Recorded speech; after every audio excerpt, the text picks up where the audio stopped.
connaissent pas, je m'appelle Francis Tousignan. Je suis du Carrefour Chrétien de la Capitale. Je suis venu ici, je pense, en mai dernier pour la fête des mères.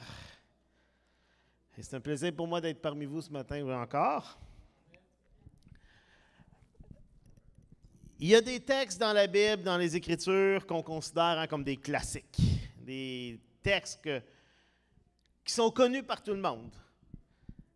Des textes qui nous touchent, qui nous révèlent Dieu, qui nous révèlent l'Évangile, qui nous révèlent l'œuvre de Jésus. Des textes qui sont transformateurs. On les relit fois après fois, puis à chaque fois on fait « Ah, c'est bon, ça nous fait du bien ».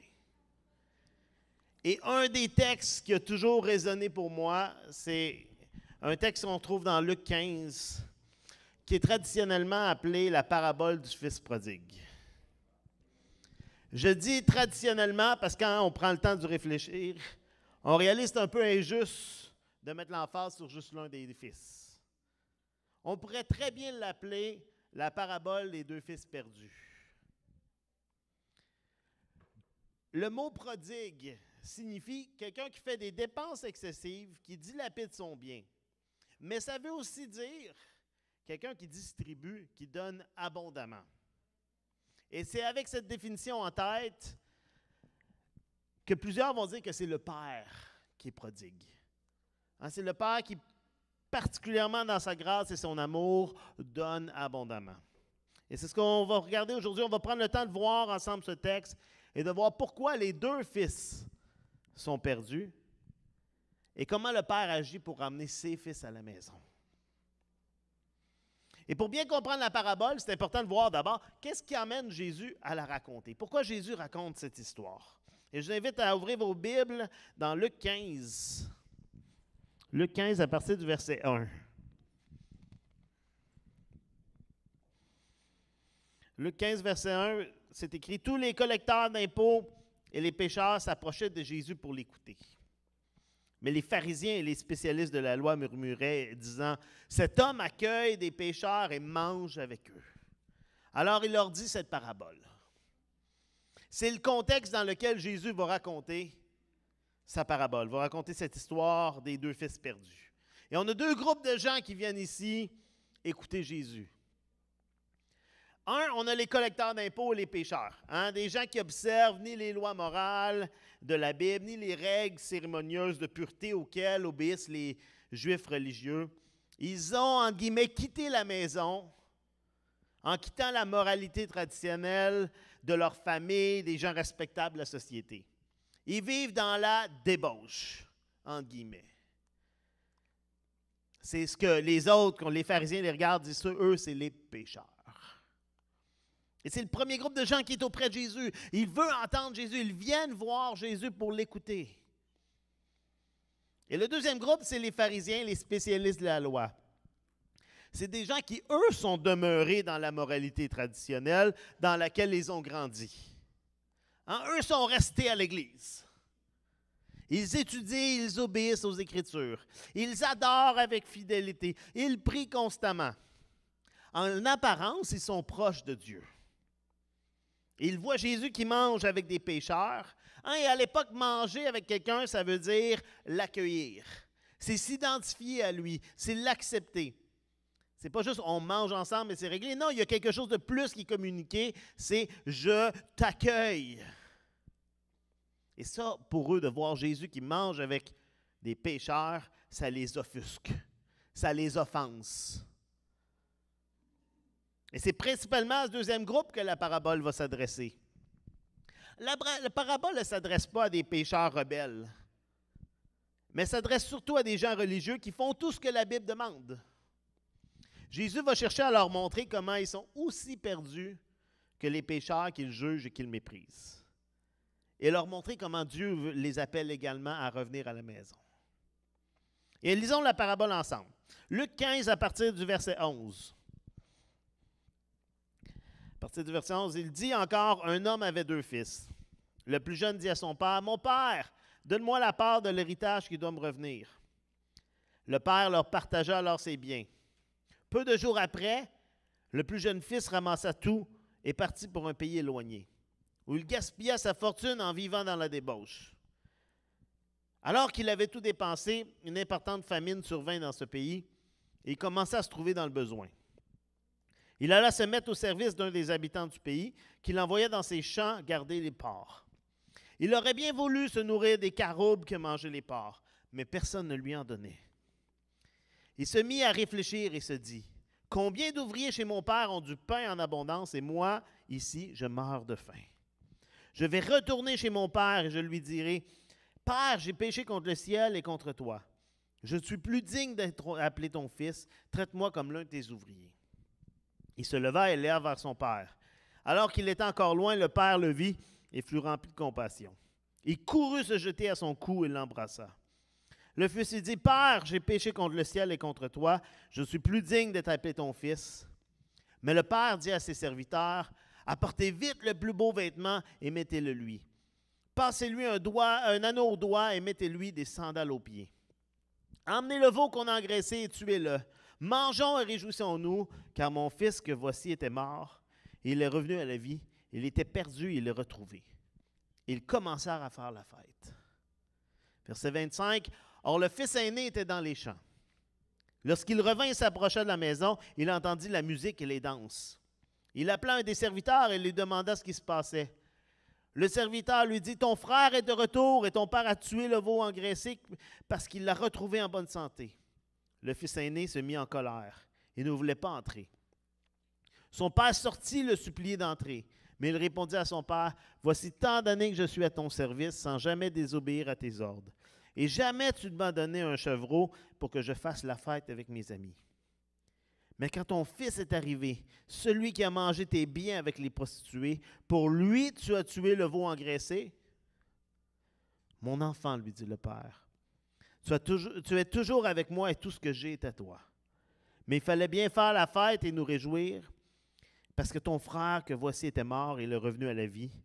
Il était perdu et il est retrouvé. » Amen.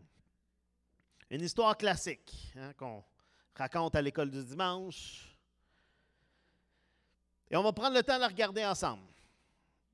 En verset 11, ça débute, Jésus dit, un homme avait 2 fils. Le plus jeune dit à son père, « Mon père, donne-moi ma part de l'héritage qui doit me revenir. »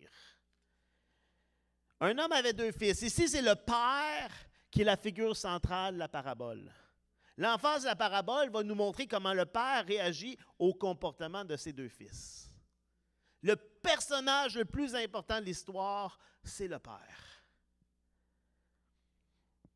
Et le fils vient et lui dit, « Donne-moi mon héritage. » Honnêtement, ce n'est pas quelque chose de commun dans l'Antiquité. Ça n'arrive pas régulièrement que des fils demandent leur héritage. Et on a retrouvé dans l'histoire quelques cas où c'est remarqué, entre autres, que des fils sont venus demander à l'héritage et que le père a dit oui. Et dans les seuls cas qu'on a trouvés, ça finit mal. On a trouvé, entre autres, une lettre d'un père qui dit « Qu'est-ce que j'ai fait là? Pourquoi j'ai fait ça? » Puis qu'il se plaint parce que là, il a perdu tous ses sous. Ce n'était pas quelque chose de commun. En fait, c'est comme si le fils est en train de dire « Je voudrais que tu sois mort. Donne-moi mon héritage, je suis tanné d'attendre. Tu vis trop longtemps, je veux l'argent maintenant. » Le fils est en train de demander au père de vendre ses biens parce que ce n'est pas juste de l'argent, c'est des champs, c'est des animaux. Donc, il doit vendre ses biens, il doit vendre sa propriété pour pouvoir redonner des sous à son fils. Il veut les choses de son père, mais il ne veut pas de son père. Pour lui, la relation avec son père, c'était juste un moyen d'avoir accès à la richesse. Je ne veux pas de toi, là. Je ne veux pas créer un lien avec toi. Je veux juste que tu me donnes ce que tu as. Et une telle demande aurait été perçue par les auditeurs de l'époque comme une insulte au père, comme une insulte à la famille.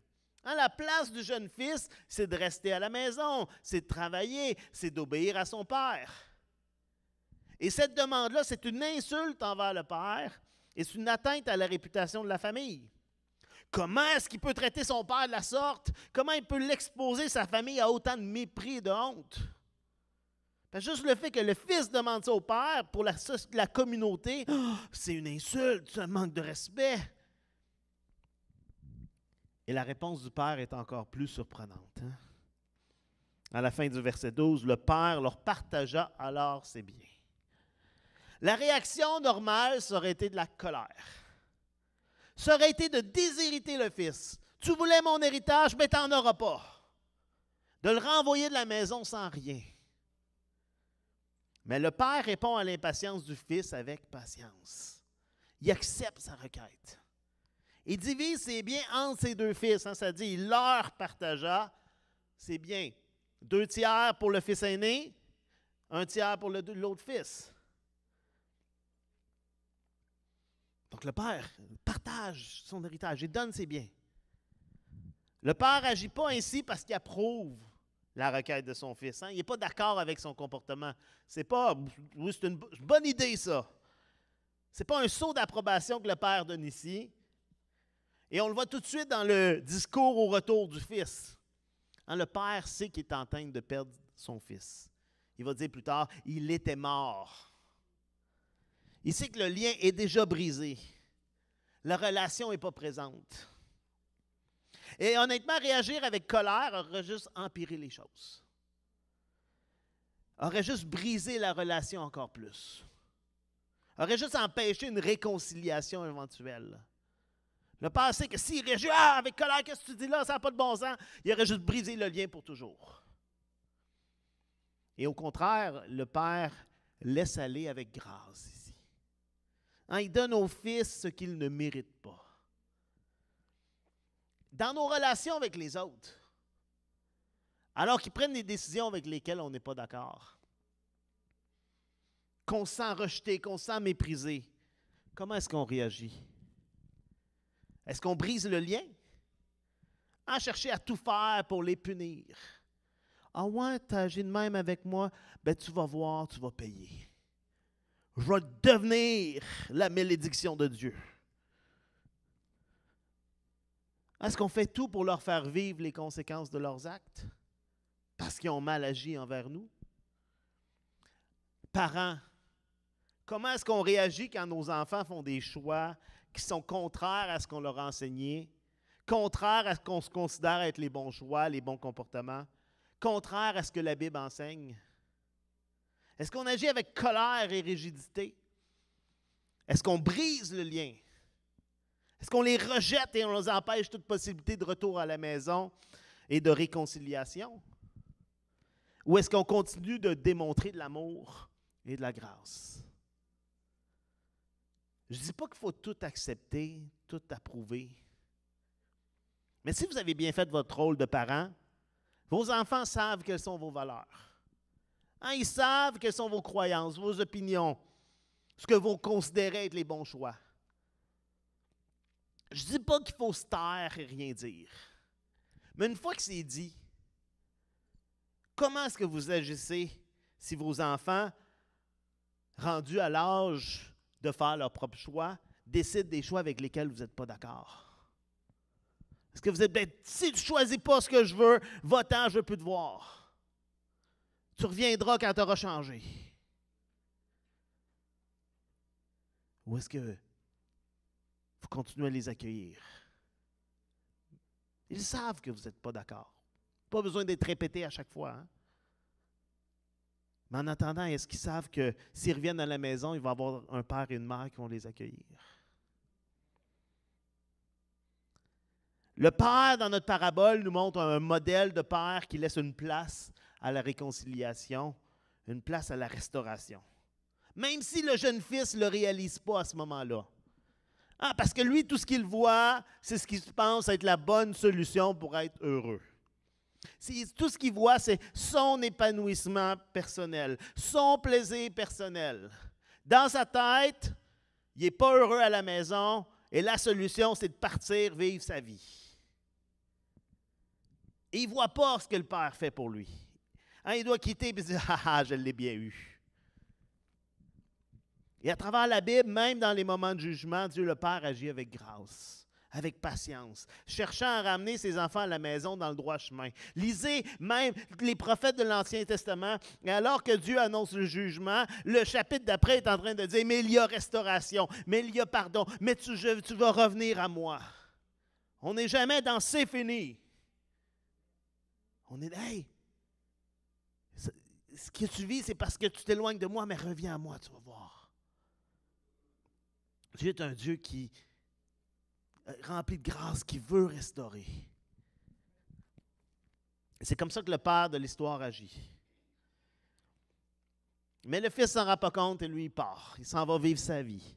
En verset 13, peu de jours après, le plus jeune fils ramassa tout et partit dans un pays éloigné où il gaspilla sa fortune en vivant dans la débauche.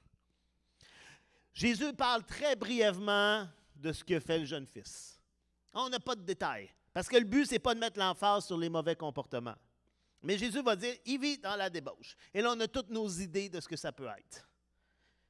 Mais ce qui est clair, c'est que très rapidement, le fils a tout dépensé. En verset 14, alors qu'il avait tout dépensé, une importante famine survint dans ce pays et il commença à se trouver dans le besoin.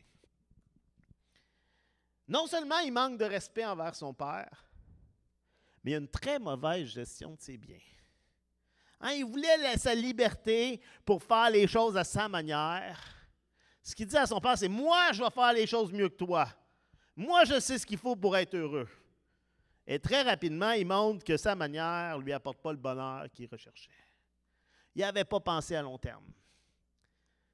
Il avait tout dépensé, puis là, la famine arrive. Oh, il n'avait pas pensé à ça, une famine qui peut arriver. Et là, verset 15, il alla se mettre au service d'un des habitants du pays qui l'envoyait dans ses champs garder les porcs. Travailler avec des cochons à l'époque, ça veut dire travailler avec un non-juif, avec un gentil. Parce que les Juifs n'ont pas de cochons, les Juifs ne travaillent pas avec les cochons. Et pour les Juifs de l'époque, les deux étaient autant méprisés. On ne devait pas être en compagnie des cochons et on ne devait pas être en compagnie des non-juifs. Il se retrouve dans la pire situation pour un juif de l'époque. Non seulement il doit travailler avec les cochons, mais il doit travailler avec les non-juifs. Et les deux sont au même niveau dans sa tête. C'est l'humiliation totale. Et notez que les Juifs avaient un très bon système de charité dans la diaspora, à l'extérieur d'Israël. Il y avait des endroits où les Juifs allaient, il y avait des communautés de Juifs et qui prenaient soin des uns des autres. Mais au lieu de chercher la compassion dans la communauté juive, là où il était, il s'en va voir un non-juif. Il a perdu toute son identité familiale, toute son identité ethnique et religieuse. Il est totalement perdu. Il n'a pas juste quitté la maison, mais il a quitté tout son passé. Son réflexe pour trouver de l'aide, c'est d'aller voir la personne la moins proche de lui. Il est totalement perdu. Il semble avoir passé un point de non-retour. Comme les collecteurs d'impôts et les pécheurs semblaient irrémédiablement perdus pour Israël. C'est fini. Et c'est là qu'on aurait pu voir l'histoire se terminer. On aurait pu s'attendre à ce que l'histoire termine là. C'est une très bonne morale à apprendre aux enfants. Le fils reçoit ce qu'il mérite. C'est en accord avec les livres de sagesse juifs. Un fils a manqué de respect envers son père, il a été puni, il travaille avec les cochons. Bonne nuit, mon fils. Ça aurait été une bonne histoire. Ah oui, là, on apprend de ça. Mais Jésus continue la parabole. Ce n'est pas la fin. Et c'est là qu'il commence à surprendre. Verset 17, il se mit à réfléchir et se dit, « Combien d'ouvriers chez mon père ont du pain en abondance, et moi ici, je meurs de faim. Je vais retourner vers mon père et je lui dirai, « Père, j'ai péché contre le ciel et contre toi, je ne suis plus digne d'être appelé ton fils, traite-moi comme l'un de tes ouvriers. » C'est quand le fils est au plus bas qu'il se met à réfléchir. C'est quand il n'y a plus d'option par lui-même que là, il est obligé de s'arrêter et de réfléchir. Quand il a tout perdu, quand il meurt de faim, quand tous l'ont abandonné, c'est là qu'il entre en lui-même. Et malheureusement, on est souvent comme ça. Tant qu'on a des options, on essaye par nous-mêmes. Et c'est quand toutes les options sont passées, qu'on est au fond du baril, que là, on s'arrête et on rentre en nous-mêmes, on réfléchit. Et c'est là qu'il réalise sa folie et qui recommence à penser à la maison. Alors qu'il semble exprimer un sentiment de repentance, il reconnaît son tort. Il dit, j'ai péché contre le ciel et contre toi. Il reconnaît qu'il a brisé la relation avec son père. C'est là qu'il commence à penser à la maison. Il commence à se rappeler à ce qu'on trouvait à la maison. Et il se rappelle comment son père était bon, même envers des ouvriers. Et encore là, ce n'est pas la repentance du fils qui le ramène à la maison. Ce n'est pas le fils qui fait « Wow, hey, je dois retourner à la maison ». Ce qui vient dans sa tête, dans son cœur, dans sa tête, c'est la bonté du Père, même envers des ouvriers. Le Père a toujours été bon envers tous. Et c'est ça qui ramène le Fils à la maison. C'est l'œuvre du Père. Auparavant, c'est le témoignage du Père qui revient au cœur du Fils.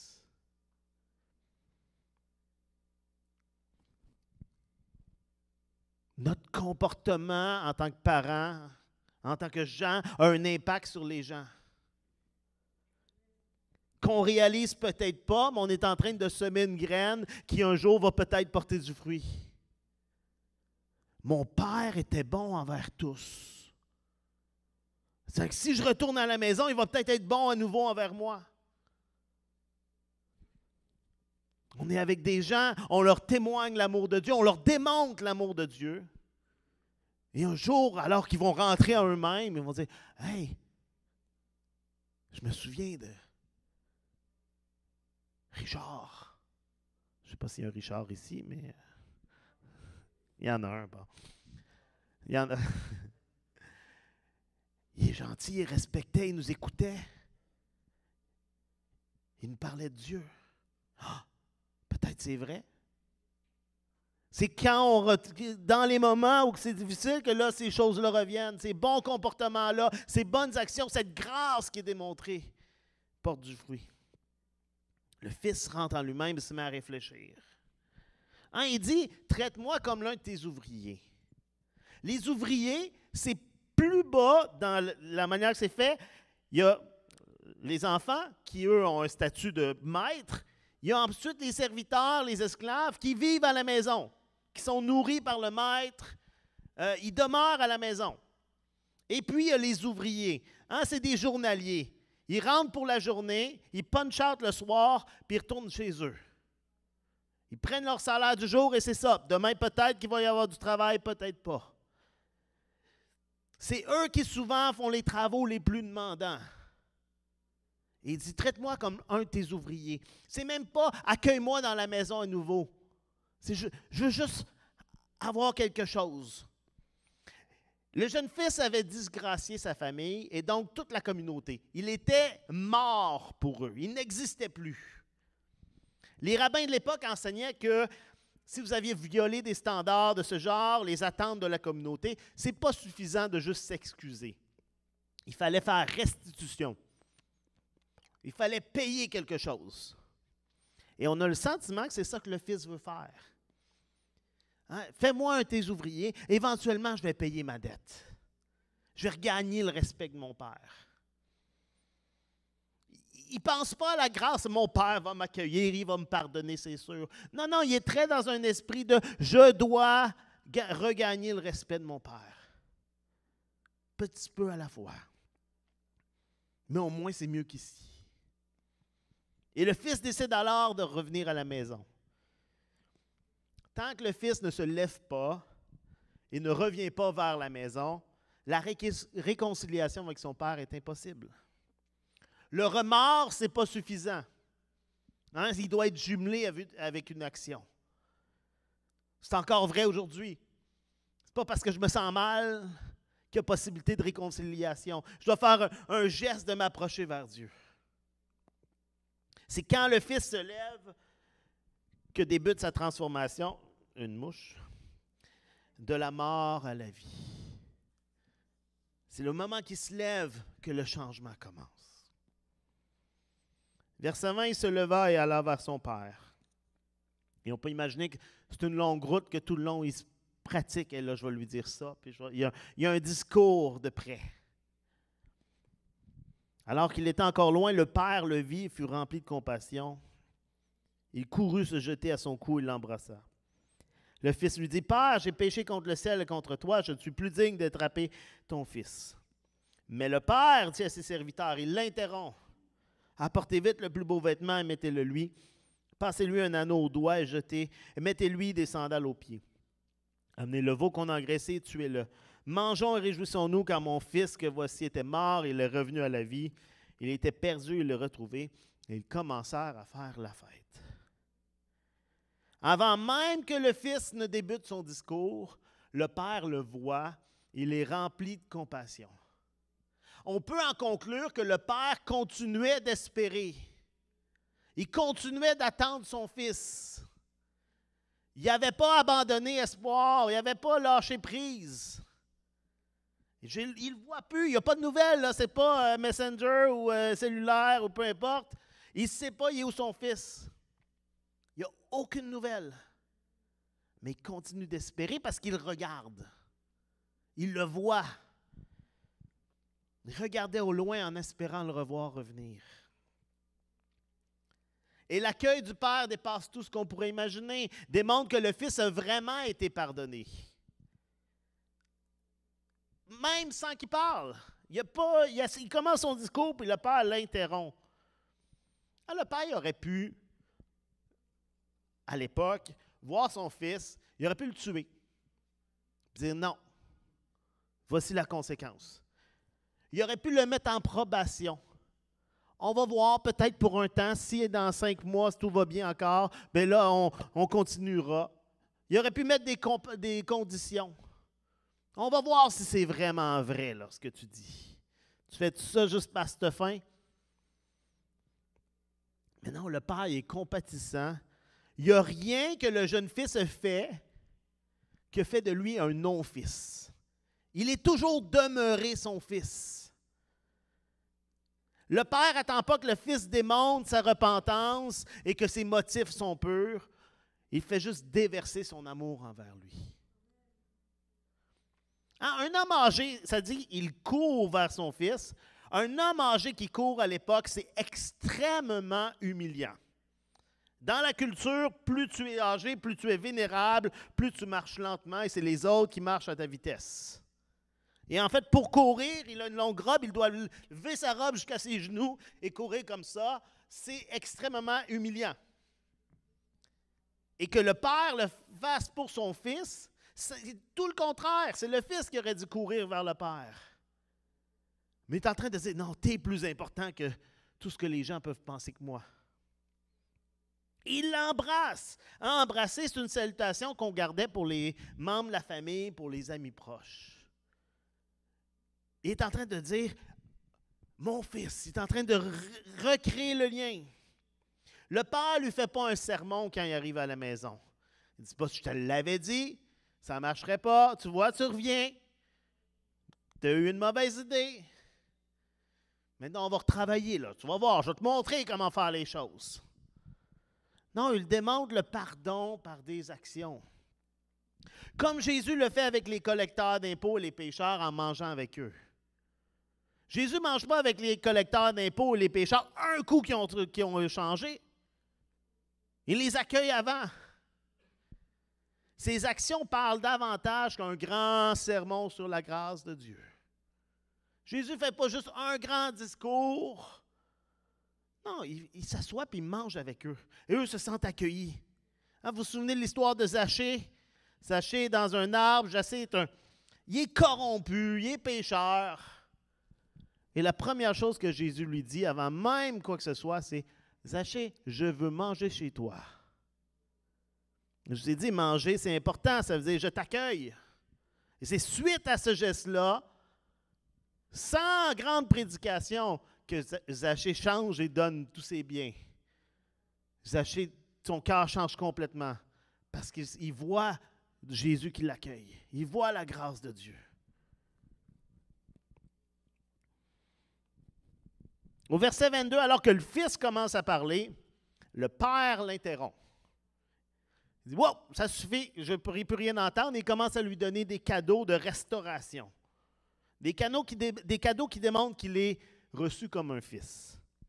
Hein, il lui donne un vêtement. Un vêtement, c'est le symbole d'autorité. Le manteau, particulièrement, c'est un symbole d'autorité. C'est entre autres ce qu'on voit quand Joseph reçoit un manteau multicolore de son père, c'est le symbole d'autorité familiale. C'est les plus beaux vêtements, ils appartiennent au père. Et ici, il dit, apportez-lui le plus beau vêtement, apportez-lui mes vêtements, les vêtements du maître. Il lui donne un anneau. Et ce n'est pas juste un anneau pour avoir un anneau, c'est le sceau familial. C'est ce qui permettait de donner des ordres et de dire, c'est l'autorité de la maison. Il lui donne des sandales. Les sandales, c'est les hommes libres qui portent des sandales. Hein, les esclaves, les ouvriers, eux, sont nu-pieds. Et les maîtres, les hommes libres, eux, portaient des sandales. Il est en train de restaurer son fils, de dire, tu ne reviens pas à la maison comme un ouvrier, tu ne viens pas à la maison comme un esclave, je te restaure dans ta place de fils. Et le père décide de faire une grande fête, hein, il tue le veau gras, donc ça nourrit beaucoup de gens. Et il fait une fête qui inclut toute la communauté, une grande célébration. C'est pas juste pour, on va faire un petit repas ensemble. Non, c'est un gros festin, puis il invite tout le village, tous les gens du coin pour la fête.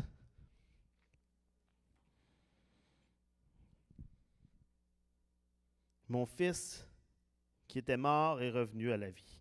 Il était perdu, il l'est retrouvé. Le jeune fils savait que dans la maison du père, il y avait de la nourriture en abondance. Mais là, il découvre qu'il y a aussi de la grâce en abondance dans la maison du Père. Le Père est généreux, il est prodigue dans son amour et dans sa grâce. Ce n'est pas les actions du Fils, ce n'est pas ses belles paroles qui font qu'il est reçu, qu'il est pardonné, qu'il est restauré. Il ne peut pas mériter la faveur du Père. C'est le Père qui choisit de donner gratuitement. C'est le Père qui interrompt le Fils, non, puis qui lui donne gratuitement. Et encore là, on pourrait dire, on arrête l'histoire ici. Ah, wow, c'est touchant, c'est beau. Mais Jésus parle à d'autres gens aussi. Verset 25, le fils aîné était dans les champs. Lorsqu'il revint et approcha de la maison, il entendit la musique et les danses. Il appela un des fils et lui demanda ce qui se passait. Le serviteur lui dit, ton frère est de retour et ton père a tué le veau engraissé parce qu'il l'a retrouvé en bonne santé. Le fils aîné se mit en colère et ne voulait pas entrer. Le père sortit le supplier d'entrer, mais il répondit à son père, voici tant d'années que je suis à ton service sans jamais désobéir à tes ordres et jamais tu ne m'as donné un chevreau pour que je fasse la fête avec mes amis, mais quand ton fils est arrivé, celui qui a mangé tes biens avec les prostituées, pour lui, tu as tué le veau engraissé. Le fils aîné n'est pas au courant de ce qui se passe. C'est quand même surprenant quand on peut imaginer que ça prend un certain temps à organiser une fête. Hein? Aller chercher le veau, inviter les gens. Le temps, quand il arrive, il y a de la danse puis il y a de la musique. Ça veut dire amener les musiciens, organiser des choses, faire qu'ils ont cuire le repas. Et c'est passé plusieurs heures, certainement. Et lui, il n'est pas du tout au courant. Ça nous montre à quel point il est déconnecté, il est isolé de la communauté. Il a beau vivre à la maison, il ne semble pas au courant de ce qui se passe. Et en entendant la nouvelle, la réaction nous révèle son cœur. Hein? Son frère revient, et au lieu de se réjouir, il fait « Ah! » ou juste d'être surpris, il est en colère. Sa réaction, c'est une réaction de colère. Il refuse d'entrer. Et le fils qui refuse d'entrer dans la fête organisée par son père, c'est très déshonorant et humiliant pour le père. Le père a organisé un événement, il a invité tout le monde, tout le village est là. Et le fils dit, non, moi je n'entre pas. C'est extrêmement humiliant, extrêmement déshonorant pour le père. Non seulement il révèle en public une dispute familiale, mais il refuse d'honorer son père. Il lui manque de respect. En fait, c'est un geste qui aurait pu justifier de la discipline ou même de déshériter le fils. C'est aussi insultant que la demande du jeune fils qui a dit « Donne-moi mon héritage ». Ce déshonneur-là, dans une société où l'honneur est extrêmement important, le fils qui manque de respect envers son père comme ça, c'est extrêmement insultant. Et on aurait pu s'attendre à ce que le père intervienne, le reprenne ou l'oblige à rentrer. Mais le père n'agit pas selon les attentes des auditeurs. Hein, c'est lui qui sort pour supplier son fils d'entrer. Il abandonne les festivités dont il est l'hôte pour aller parler à son fils. Il n'avait pas besoin de faire ça. Il aurait pu envoyer un esclave pour aller le chercher. Il aurait pu l'obliger à rentrer. C'est le maître de la maison. Mais le père aime son fils. Il sort pour l'implorer d'entrer. De la même manière que le père est sorti pour le jeune fils en courant, il s'est humilié pour aller voir son fils. Il fait la même chose avec le fils aîné. Il y a dans ce geste-là de sortir, je quitte la fête, dont je suis le maître, dont je suis l'hôte, dont je m'occupe de tout le monde. Je quitte pour aller voir mon fils. Parce que je le veux qu'il rentre dans la maison.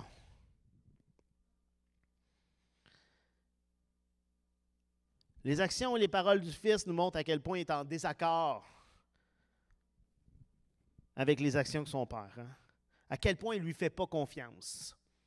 Verset 29, « Voici tant d'années que je suis à ton service, sans jamais désobéir à tes ordres, et jamais tu ne m'as donné un chevreau pour que je fasse la fête avec mes amis. Mais pour ton fils, lui t'en tué le veau engraissé. » Déjà, il manque de respect dans la manière dont il s'adresse au Père. Il n'y a pas de titre de respect. Il n'y a pas « Ah, cher Père, si tu savais. » Non, en québécois, ce serait « Hey, regarde là. Laisse-moi te dire les affaires. » Ah, ton fils. Il parle de son frère. C'est ton fils. Il ne partage pas le cœur du Père. Le Père qui voit son fils revenir, puis mon fils est revenu à la vie. Lui dit non, il ne voulait pas le retour de son frère. Il était bien depuis qu'il était parti. Lui est revenu. Ah, puis celui qui a mangé tes biens avec les prostituées, comment il sait? Il n'était pas là. C'est dans sa tête, il s'est imaginé c'est ça qu'il a fait. C'est peut-être vrai, peut-être pas. Ce qui est clair, c'est que dans sa tête, il s'est dit mon frère est en train de faire ça, puis il l'a mis de côté, il n'existe plus. Et là, il le revoit, puis dans sa tête, tout ce qui vient, c'est « Ah non, il est restauré. Ah non, il va reprendre des biens, là. Ça va coûter de l'argent, tout ça. C'est mon héritage. » Et finalement, on découvre que les deux fils sont très semblables. Les deux n'ont pas de relation intime et profonde avec le père. Le jeune fils, lui, a décidé de partir. L'aîné est resté à la maison, mais il obéit seulement pour avoir des récompenses. Je ne t'ai jamais désobéi, puis tu ne m'as rien donné en retour. Il ne le faisait pas par amour. Il le faisait pour avoir des récompenses. Et le fils aîné ne voit pas comment son comportement est mauvais, comment il a également besoin de se repentir. Il utilise le service pour se comparer à son frère. Lui, fils aîné, il mérite l'amour de son père. Son frère mérite le rejet. C'est exactement le comportement des pharisiens qui dit « Nous, on a obéi à toutes les lois. Nous, on obéit à toutes les règles. On mérite la récompense. On mérite la bénédiction de Dieu. Eux, non. Eux ne méritent rien. Mérite. Hein? Tout est une question de... Pour tout le monde dans l'histoire, tout le monde pense qu'ils peuvent mériter des choses. Mériter l'amour, mériter la bénédiction. Ce que Jésus est en train de dire, personne ne mérite rien. Personne agit assez pour mériter quelque chose. Il ne sert pas son père par amour ou pour faire plaisir à son père, mais afin d'avoir quelque chose en retour. Son désir de célébrer avec ses amis, ce n'est pas différent des désirs du jeune frère qui va faire la fête ailleurs. Hein? Un chevreau, c'est une petite célébration. Ça n'inclut pas tout le monde. L'aîné ne veut pas inclure le père et le frère dans ses célébrations. Il dit, je veux aller célébrer avec mes amis. C'est très égoïste, comme le jeune fils a fait. Comme les pharisiens qui sont dans leur petit clique puis qui ne veulent pas inclure ceux qui ne sont pas comme eux.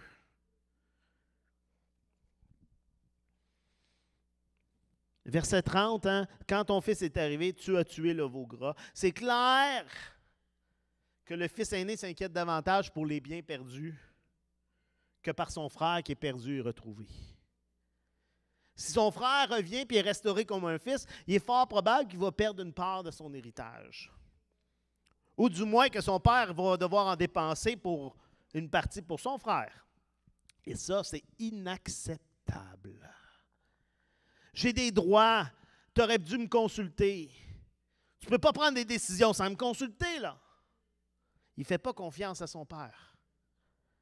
Il ne comprend pas le cœur de son père. Regardons la réponse du père. Mon enfant, lui dit le père, tu es toujours avec moi et tout ce que j'ai est à toi. Mais il fallait bien faire la fête et nous réjouir, parce que ton frère que voici était mort et il est revenu à la vie. Il était perdu et il est retrouvé. Le père ne répond pas aux allégations concernant le comportement du jeune fils. Quels que soient les péchés du passé, il est restauré. Le père essaie maintenant de ramener le fils aîné à la maison. Hein, il dit « Mon enfant ». Alors que le fils, lui parle sans respect, il parle de son frère comme « ton fils ».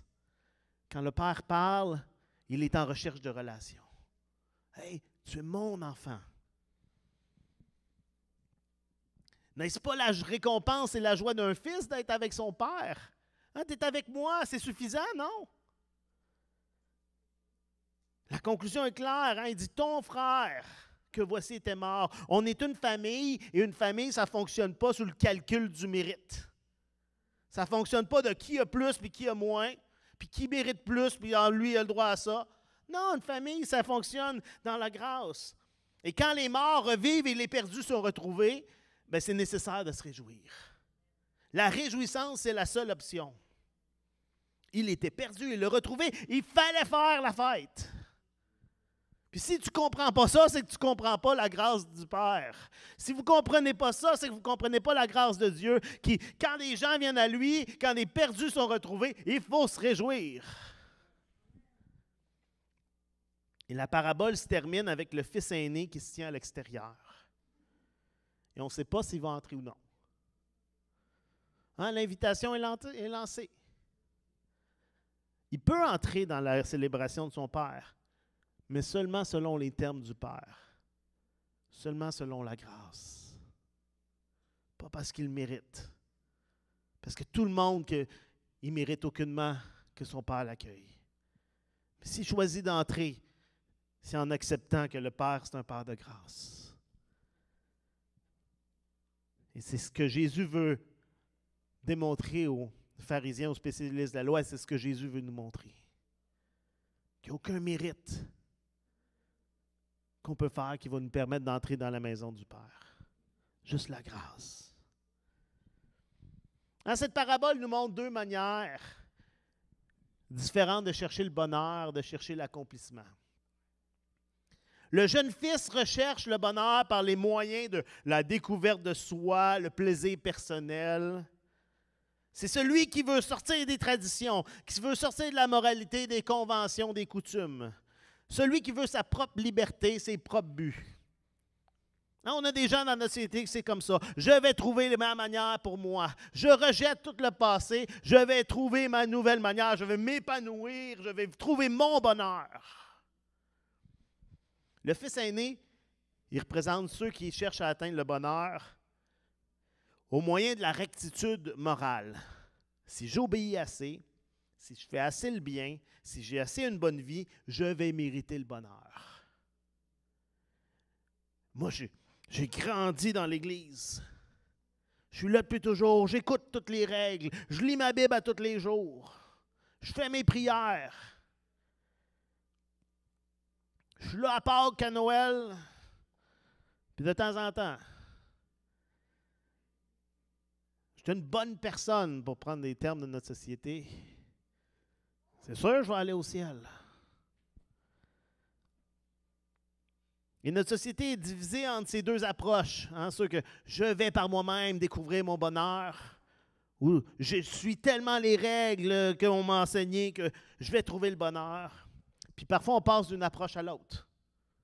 On grandit d'une manière, puis on fait « Ah non, je vais à l'autre manière ». Des fois, c'est en public, des fois, c'est en secret. On vit d'une manière en public, puis quand on est à la maison, on vit d'une autre manière. Le message de Jésus, c'est clair, ces deux approches-là sont mauvaises. Les deux approches ne fonctionnent pas.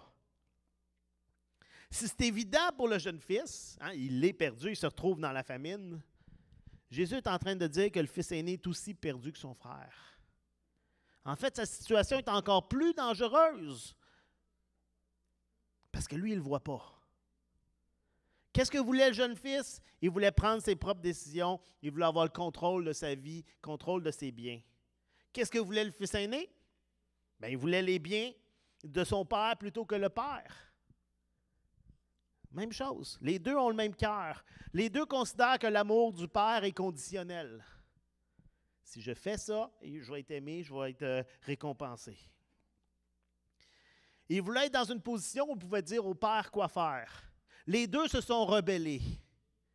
L'un en étant très mauvais, l'autre en étant extrêmement bien. Je ne t'ai jamais désobéi. Mais dans son cœur, c'est quand même une rébellion. Les deux étaient aliénés du cœur du Père.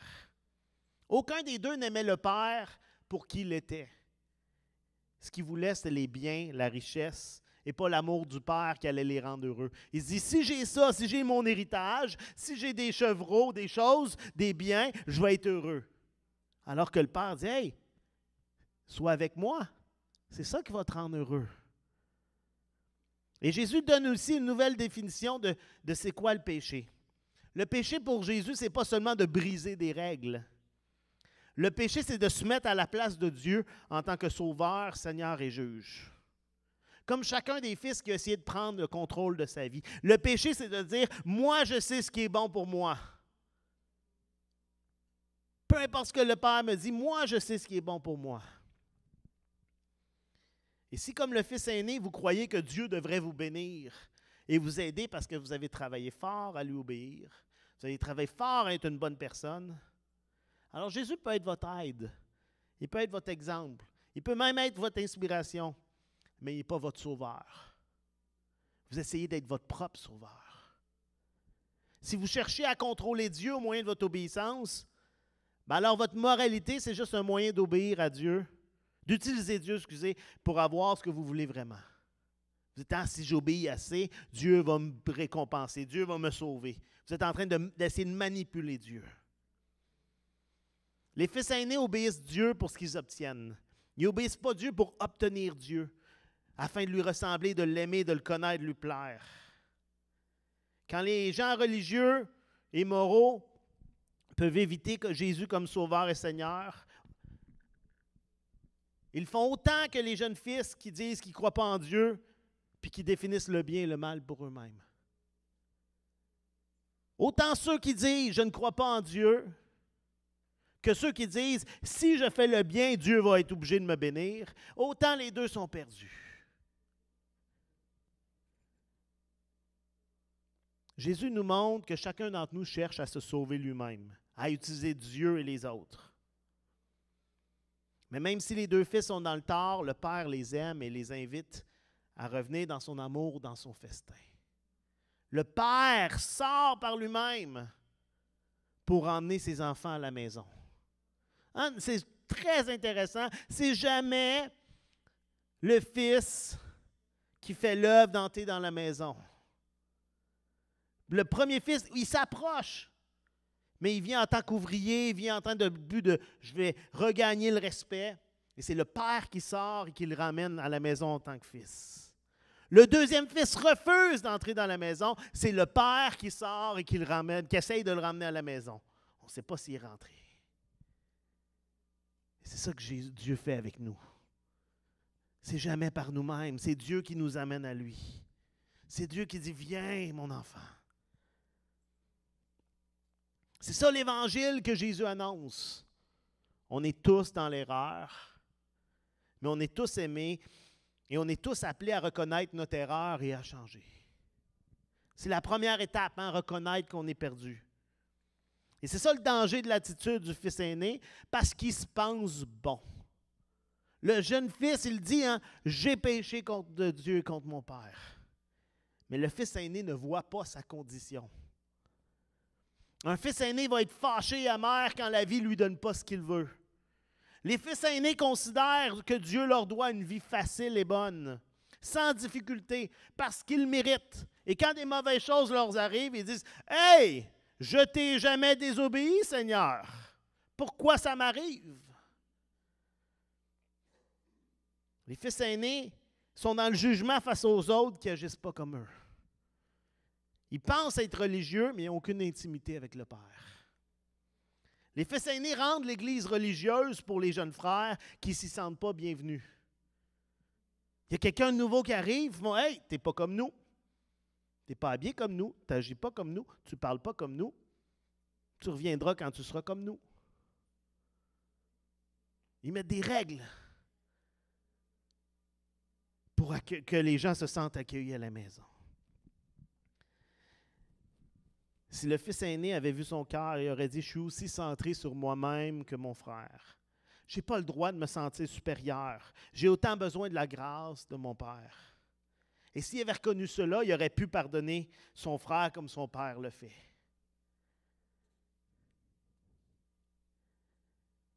Remarquez que dans les deux cas, c'est le père qui vient vers chaque fils. C'est Dieu qui se révèle à nous.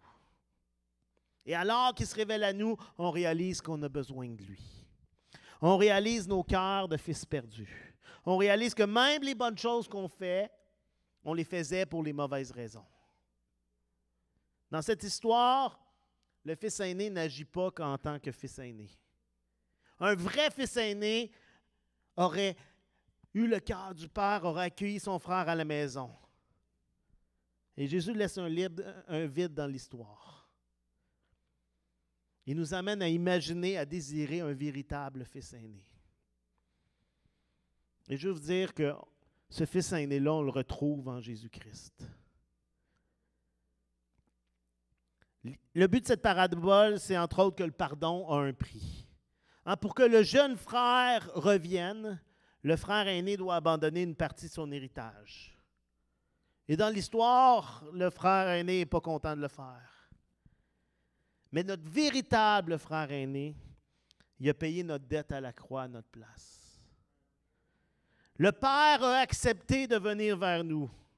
Comme le père de la parabole qui a couru vers le jeune fils, qui est sorti pour aller vers le fils aîné, notre Père céleste est venu vers nous pour nous emmener à lui.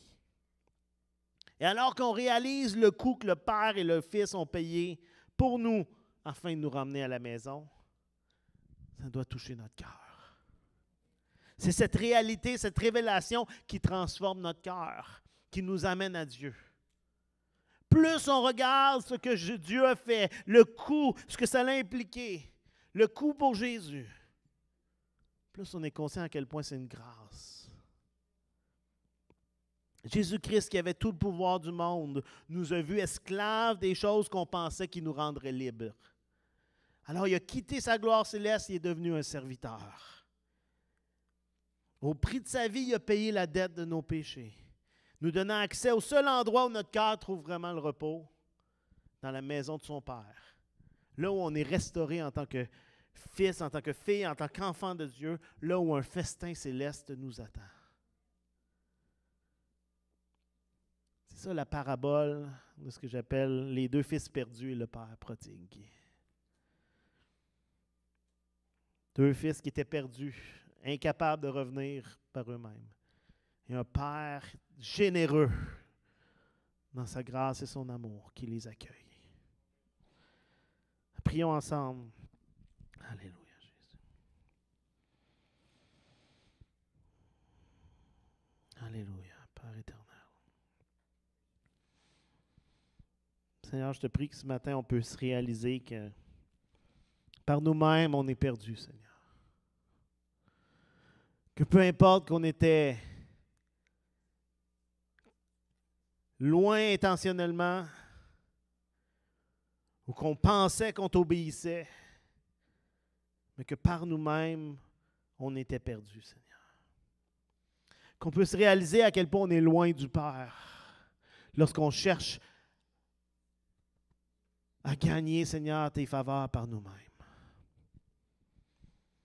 Seigneur, fais-nous réaliser comment on a besoin que tu viennes à nous, Seigneur Dieu. Fais-nous réaliser, Seigneur, ce geste que tu as fait pour nous. De t'humilier, Seigneur, de tout donner, d'abandonner la gloire céleste pour qu'on puisse venir à la maison.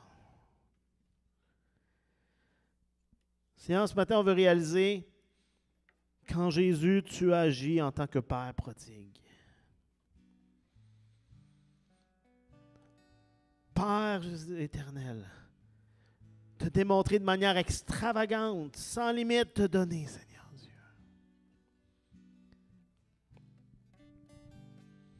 Seigneur, on reconnaît qu'à la croix, Jésus a agi en véritable Fils aîné. Il a accepté de payer le prix pour qu'on puisse être accueilli dans la maison du Père en tant que fils et fille de Dieu. Et Seigneur, ma prière, c'est que ce matin, que ce soit pour la première fois, Seigneur, ou la 1000e fois, on puisse venir à toi et dire, Seigneur, je ne peux rien par moi-même. J'ai besoin de ta grâce. J'ai besoin que tu m'accueilles à la maison, que tu me restaures en tant qu'enfant de Dieu. Seigneur, on te remercie pour cette grâce infinie, Seigneur, sans limite. Et on te prie de nous restaurer à nouveau, Jésus. Au nom de Jésus. Amen.